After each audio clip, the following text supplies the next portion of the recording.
Algunos números que muestran con mayor objetividad la implicancia y repercusión de la pandemia tienen que ver con las personas internadas en CTI. Por eso vamos a ir con Lucía Betancourt. Lucía, buenas noches, bienvenida.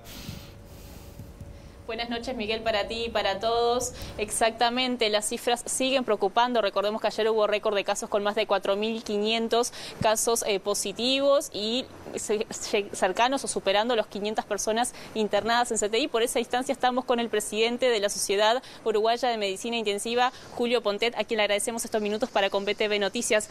Julio, buenas noches. ¿Cuál es la situación actual teniendo en cuenta este aumento de casos que parece no detenerse?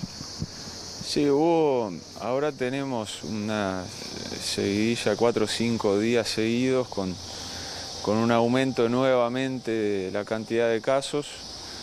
En las últimas 24 horas hubo 50 ingresos a terapia intensiva. Estamos volviendo en la última semana a un promedio bastante similar a lo que fue el pico de casos de la tercera semana del mes de abril para terapia intensiva o mediados del mes de abril. En este sentido, ¿repercute lo que sucedió este lunes pasado con lo que se retomó de forma gradual las consultas presenciales, también las cirugías coordinadas? Todavía no, pero sin duda que el aumento del número de cirugías va a determinar un aumento de ingresos a CTI por patologías no COVID que tienen que ser resueltas por enfermedades no dependientes del COVID directamente, ¿no? Lo que hemos llamado las segundas víctimas, que son aquellas patologías subtratadas por el desplazamiento de la carga asistencial por la pandemia. Eso sin duda va a determinar que la ocupación total COVID y no COVID de camas de CTI va a seguir siendo muy importante en las próximas semanas, ¿no? De hecho, hoy estamos por encima de 800 camas totales ocupadas en CTI. El relevamiento que se puede hacer esta primera semana, ¿cómo es? Y quizás este era el momento para hacer esta rehabilitación gradual. Si era el momento, no lo sé, quizás no, eso hay que evaluar muchos factores.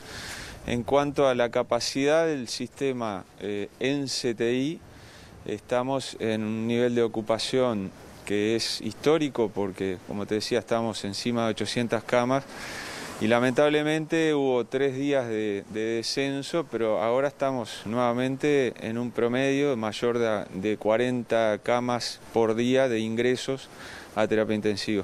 ¿Qué se puede ver en cuanto a la vacunación? Es decir, las personas que ingresan, ¿tienen la inoculación en gran medida o no? ¿Ha afectado eso? Bueno, todavía no podemos decir que la vacunación de la población influya en un descenso en el número de casos. De hecho, no es esperable eso, porque si uno mira el nivel de inmunización de la población, la verdadera inmunización todavía está por debajo del 30% de la población objetivo, por lo tanto no es esperable que la inmunización activa se trasunte en un descenso de casos en CTI. Para eso hay que esperar todavía. Tenemos la perspectiva de que para junio podamos empezar a ver un descenso de casos atribuible a la vacuna.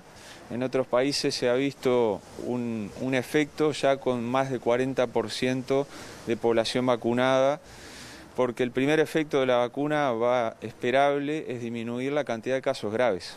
¿Hay una tendencia entonces que puede llegar a ir cambiando en cuanto a las personas que ingresan a CTI, es decir, características etarias o con enfermedades?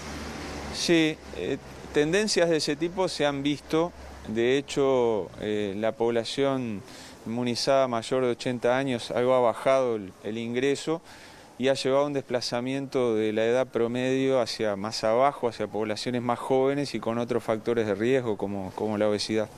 Bien, le agradecemos mucho a Julio Pontet estos minutos para con BTV Noticias, señalando ese punto importante de que hoy hubo al menos 500 ingresos nuevos a CTI, abordaremos más de 50, debí decir, ingresos a CTI, abordaremos por supuesto el informe para los próximos minutos.